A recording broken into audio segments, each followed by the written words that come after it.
یہ نقصان تمہاری وجہ سے ہوا ہے، مجھ سے زیادہ ہمدردیاں دکھانے کی ضرورت نہیں ہے تمہیں۔ السلام علیکم ناظرین، ماہری کی آج کی ایپیسوڈ میں ہم نے دیکھا کہ سجاد کا ایکسیڈنٹ ہو گیا ہے۔ آنے والی ایپیسوڈ میں ہم دیکھیں گے کہ سب گھر والے ہاسپٹل پہنچ جائیں گے اور وہاں جا کے پتہ چلے گا کہ ایکسیڈنٹ بہت زیادہ خطرناک ہوا ہے، اور ڈاکٹر کہہ دیں گے کہ دعا کریں مریض کی حالت خطرے میں ہے۔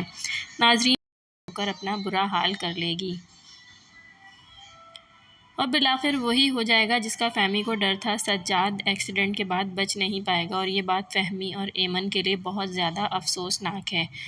ناظرین آنے والی قسط میں دیکھیں گے کہ سائقہ فہمی سے ہمدردی کرے گی اور اسے دلاسا دے گی، تو فہمی اسے یہی کہے گی کہ زیادہ ہمدردی دکھانے کی ضرورت نہیں ہے، میرا یہ نقصان آپ ہی کی وجہ سے ہوا ہے، آپ نے ہی سجاد کو فون کیا تھا اور اسے ایمن کے رشتے کے بارے میں بتایا تھا، اسی وجہ سے وہ غصے میں تھے اور ان کی گاڑی کا ایکسیڈنٹ ہو گیا، میں آپ کو کبھی معاف نہیں کروں گی۔ سب گھر والے اس سارے قصے کو سن کر حیران اور پریشان ہو جائیں گے۔ میرا یہ نقصان تمہاری وجہ سے ہوا ہے، مجھ سے زیادہ ہمدردیاں دکھانے کی فہمی ضرورت نہیں ہے سجاد تمہیں۔ کے انتقال کے بعد بہت اکیلی ہو جائے گی اور بہت روئے گی کہ میں اکیلی رہ گئی ہوں، کون کرے گا سب کچھ، کون ہمارا سہارا بنے گا، کون میری بیٹی کے بارے میں سوچے گا، اور سائقہ ہی اسے دلاسا دے گی کیونکہ بہنیں ہی بہنوں کے دکھ بانٹتی ہیں۔ بالآخر فہمی بھی سائقہ کے گلے لگ کے بہت روئے گی۔ حبیب اب بھی صرف کاروبار کی ہوس میں مبتلا ہے اور اس غم کے موقع پر بھی فہمی کو یہی مشورہ دے گا کہ یہی موقع ہے بھائی صاحب کے کاروبار پر اپنا حق جتانے کا، تاکہ فہمی سجاد کے انتقال کے بعد اپنا حق مانگے یا پھر ہمیشہ کی طرح آگے بھی حبیب کا ساتھ دے۔ یہی موقع ہے بھائی صاحب کے کاروبار میں سے اپنا حصہ لینے کا۔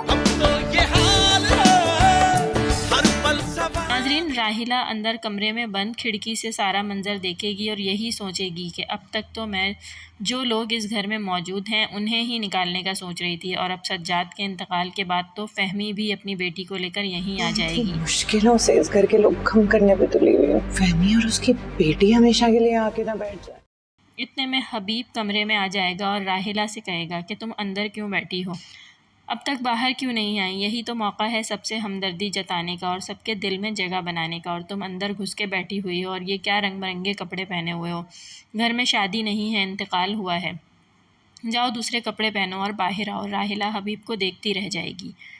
دوسری طرف ہم دیکھیں گے کہ اینی کوئی بھی ٹیسٹ نہیں دے پائی کالج میں، لاسٹ جو بہت ایک امپورٹنٹ دن بھی گرنے کی وجہ سے کالج نہیں جا سکی تھی، اور کوئی بھی ٹیسٹ نہ دینے کی وجہ سے پرنسپل اسے کالج سے نکال دیں گی۔ اینی ان سے بہت ریکویسٹ کرے گی لیکن وہ یہی کہیں گی کہ وہ کچھ بھی نہیں کر سکتی۔ پرنسپل کے روم سے باہر آ کر اپنا ٹرمینیشن لیٹر دیکھ کر بہت روئے کیونکہ اسے اپنے خواب ٹوٹتے ہوئے نظر آئیں گے اور وہ بہت زیادہ پریشان ہو جائے گی۔ ناظرین اگر آپ کو بھی ماہری ڈرامہ پسند ہے تو اسی طرح کے مزید ریویوز دیکھنے کے لیے میرے چینل کو سبسکرائب کر لیں۔ اللہ حافظ۔